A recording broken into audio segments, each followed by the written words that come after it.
안녕하십니까. 해운 컨설팅 연구소의 소장 회원 이충훈입니다. 오늘은 공양계, 해운의 불교 현대적 응용 이야기 10번째. 오늘은 공양계. 공양계는 뭐냐 하면 우리가 식사하면서 기도하잖아요. 기도. 불교에도 공양계가 있습니다. 공양계는 여기 보입니까?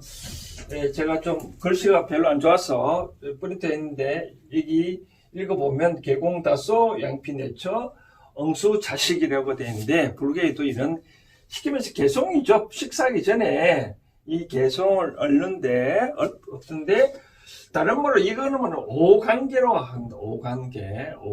얘기를 하는데, 오관계는 불교의 소신경에서 나오는 말인데, 우선 한번 읽어보고 해석을 한번 해보도록 하겠습니다. 그리고 현대적 응용 이야기에 대해서 설명을 해드리도록 하겠습니다. 먼저 보면 개공다소 양피내처 총기덕행 전결응공 방심이과 탐등이종 정사양약 위료형고 위성도업 응수자식인데요. 자식이라 말 그 첫 번째로면 개공다소 양피내처. 다소란 말을 알죠? 뭐 중국말로 또 샤워하고 얼마 되느냐 그런 얘기잖아요. 그렇죠? 개공다소 양피내처. 이 음식이 개공다소 양피내처, 이 음식이 여기에 오기까지 얼마나 많은 노고가 스며 있나 그런 얘기죠. 우리 한문으로 우리가 살을 따져봤을 때, 제 발음이 잘 될지 모르겠지만 살미자가 이렇게 생겼잖아요. 그렇죠? 살미자가 분석해보면 이 나무 열십자에 팔자가 두 번은 있잖아요. 그렇죠? 88. 그러니까 88번. 이 살이 우리 밥상에 오기까지 88번의 노고가 있어야 이 살이 밥이 우리 밥상에 올 수 있다라는 거죠. 제가 어릴 때 보더라도 모내기 등등 보면 맨 처음에 뭐 씨앗을 등등 고르고 다시 또 소독하고 모내기 모판에 옮기고 다시 먹고 난 되면 밭 정리하고 다시 또 약치고 수확하고 다시 또 타작하고 말리고 다시 옮기고 이 살이 내 밥상까지 오기까지는 많은 사람이 노고가 있다 이거죠. 한문어에서 88번 88번의 노고가 스며 있다 해가지고 이런 식으로 한문을 쓰는데, 과연 음식이 진짜 여기까지 오는데 얼마나 많은 노고가 스며 있겠습니까? 그렇죠? 그 다음 내용에 보면 총기득행 정결응공이라. 이 말이 뭐냐면 내 덕행이, 총기득행, 나의 덕행이 이 응공을 받을 자격이 있겠느냐, 바로 그런 뜻이에요. 그러니까 이 많은 음식이 여기까지 오는데 나는 과연 이 음식을 받을 자격이 있는가. 방심이가 탐등이종. 내가 방과 나의 마음이 탐등, 그런 마음으로 나는 이제 그 탐짐치를 버리겠다, 그런 거죠. 그렇죠? 그 다음 네 번째는 정사양약 위로형고. 나는 이 음식을 뭘로 생각해? 바르게 생각해서 양력으로 삼아서 치료의 목적으로 내가 이 음식을 받겠다. 그리고 위성도업 응수자식. 나는 이제 도업을 이룩하기 위해서 이 음식을 마땅히 받겠다, 그런 얘기입니다. 그래서 이 우리말로 이제 이 풀이하면 이거 되는데, 있는 그대로 풀이하면 5개 단계가 있죠. 그렇죠? 맨 처음 음식을 받아 놓으면 이 음식이 오기까지 만민의 노고가 스며 있네. 두 번째, 과연 나는 이 만민의 음식을 받을 과연 자격이 될까? 나는 앞으로 내 탐진지 삼독을 버리고 이 음식을, 이 몸을 지탱하기 위한 약으로 삼아 나는 앞으로 큰 도업을 위해서, 큰 일을 위해서 이 음식을 받겠다라고 그런 얘기를 하잖아요. 기독교도 보면 그런 식으로 기도를 많이, 식사 때마다 기도하는 거 보면 이 음식을 하나님께서 주셔서 뭐 감사합니다라고 그렇게 인사를 하는데, 그러니까 하나님이 나한테 음식을 주신 것에 대해서 감사합니다 라고 인사하잖아요. 불교계는 그런 게 아니라 이 음식이 여기까지 오기까지 많은 노고가 선배어 있네. 나는 이 음식을 받을 자격이 있는지 생각을 해보고 나는 이제는 이 음식을 이 육신을 지탱하기 위한 도구로 삼아 먹고 앞으로 큰 일을 하기 위해서 이 음식을 받겠습니다 라고 그렇게 기도를 하면서 밥을 먹는 거죠. 그래서 저는 이렇게 생각합니다. 이제 우리가 불자들을 보면 가끔 식사하다 보고 기도하는 사람 보면 기독교로 얘기를 하는데, 제가 어릴 때 우리 출가를 했는 우리 할아버지께서는 꼭 식사할 때 보면 이렇게 합장을 인사를 하더라고요. 그 합장한 인사를 보면 나도 저렇게 인사를 한번 해볼까라고 그 식사를 그런 생각을 들기도 하는데, 저는 애들 키울 때 가끔 그런 공양기를 하기도 합니다. 내가 이 음식이 오기가 얼마나 많은 노가 이 음식이 오기가 많이 쓰는지 너희도 한번 생각을 한번 해보라. 그리고 나는 이 음식을 약으로 삼아 앞으로 큰 일을 하겠다라는 생각을 하고 밥을 먹으면 좋지 않겠냐라고 그런 얘기를 하는데, 앞으로 여러분들도 이 식사를 할 때 한 번쯤 그렇게 하면 어떻게 그렇게 하면 좋지 않겠나라고 생각을 해봅니다. 부처님도 이제 맨 처음에 자기 본인께서 깨달음을 얻을 때 나는 다시는 이 음식을 받지 않겠다고 해서 계속 굶었잖아요. 그러다가 나중에 안 돼서 수다타가 준 유미적을 먹고 이제 깨달음을 얻은 거죠. 그래서 부처님도 이 음식을 안 먹어도, 이 음식은 법기라는 거죠. 법이라는 거죠. 이 음식을 안 먹어도 도를 이루어줄 수도 없고, 너무 많이 먹으면 바로 독이라는 거죠. 그래서 부처님이 또 이 음식에 대해서는 참 중요시 여겼다라고 얘기를 합니다. 그래서 절에 사찰 가보면 바로 음식을 하는데, 바로 음식을 공양을 받을 때 반드시 이리 5관계, 저 공양계를 암송하고 한다. 또 여기서 재미난 얘기는 바로가 총 4개잖아요. 그렇죠? 밥그릇을 4개인데, 이 가마 보면 밥그릇 있고, 이 반찬 그릇이 있는데, 바로를 보면 하나라도 음식을 다 남기지 않기 위해서 마지막으로 김치 쪽으로 다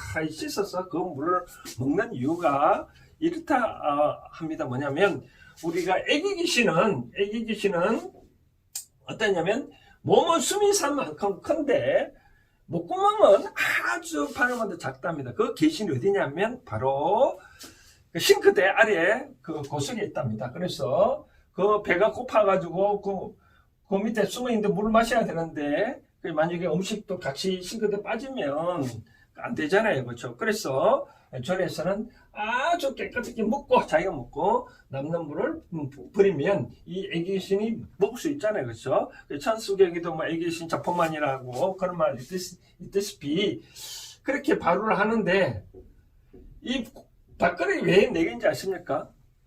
당초 배경은 부처님이 깨닫고 난 다음에 최초로 일반 중생들로부터 어떤 공양을 받을 때 사천왕이 4분의 왕이잖아요. 동서남북 각각 그 천왕들이 돌로 된 그 밥그릇을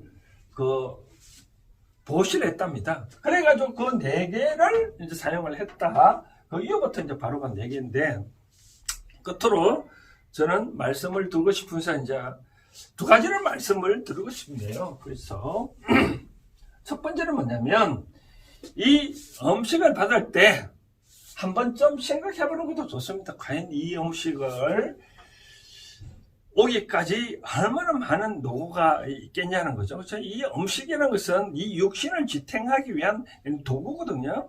부처님도 이 음식은 내 몸에 8만 개의 그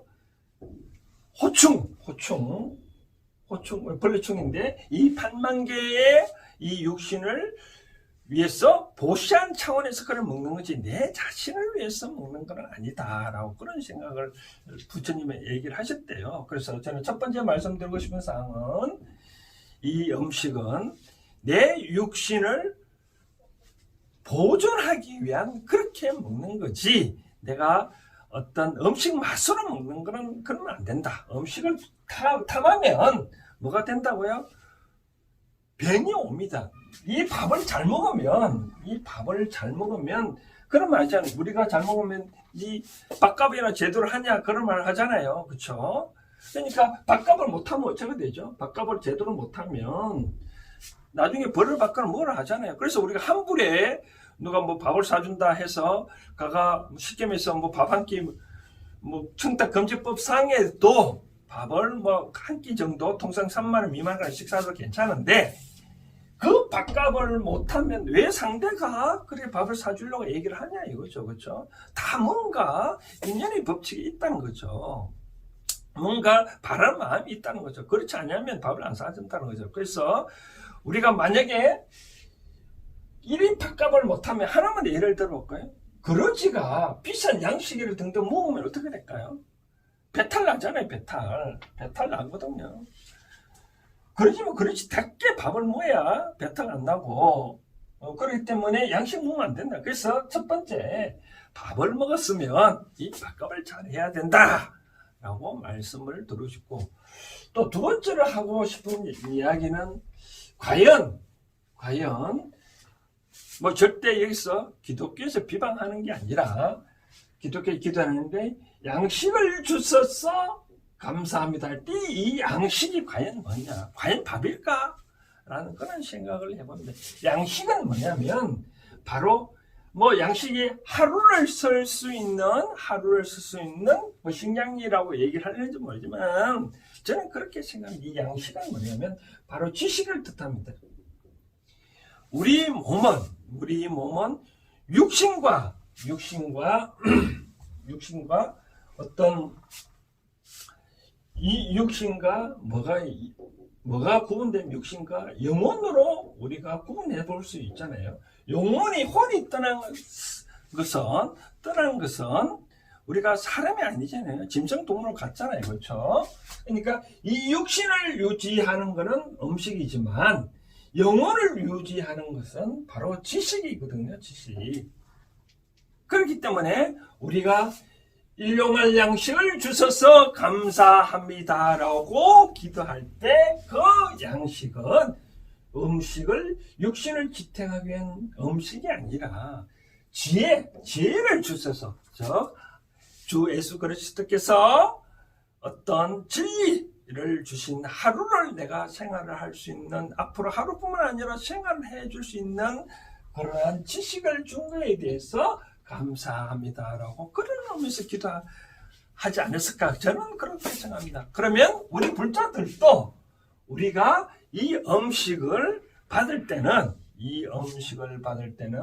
이런 식으로 여기까지 오기까지 많은 어떤 노고가 스며 있다는 걸 이 밥을 받을 때는 그렇게 얘기하지만, 또 다른 얘기를 할 때는 부처님이 우리가 출가를 하고 36년 동안 설파했는 그러한 어떤 부처님 말씀, 바로 정법, 바로 바른 법을 주신 것을 항상 감사히 할 여기 필요가 있지 않겠냐. 그래야 우리의 영혼은 빛이 난다 이거죠.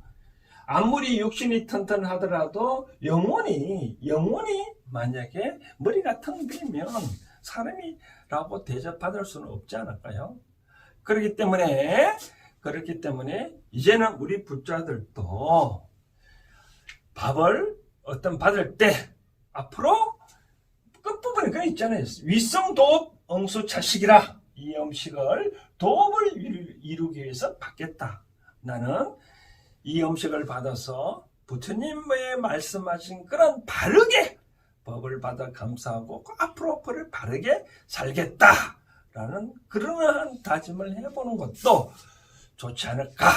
그러면 내가 하나의 작은 등불이 돼서 퍼지면 우리 이웃 사회가 점점 더 깨끗해지고 밝아지고 점점점 이 나라 전체, 세계 전체가 바로 바르게 살 수 있는 그런 어떤 세계가 되지 않겠느냐라고 라고 생각되어집니다. 오늘은 여기까지 행운의 불교 현대적 응용이야기, 오늘은 10번째 이 공양계 5관계에 대해서 한번 살펴봤습니다. 이상입니다. 감사합니다.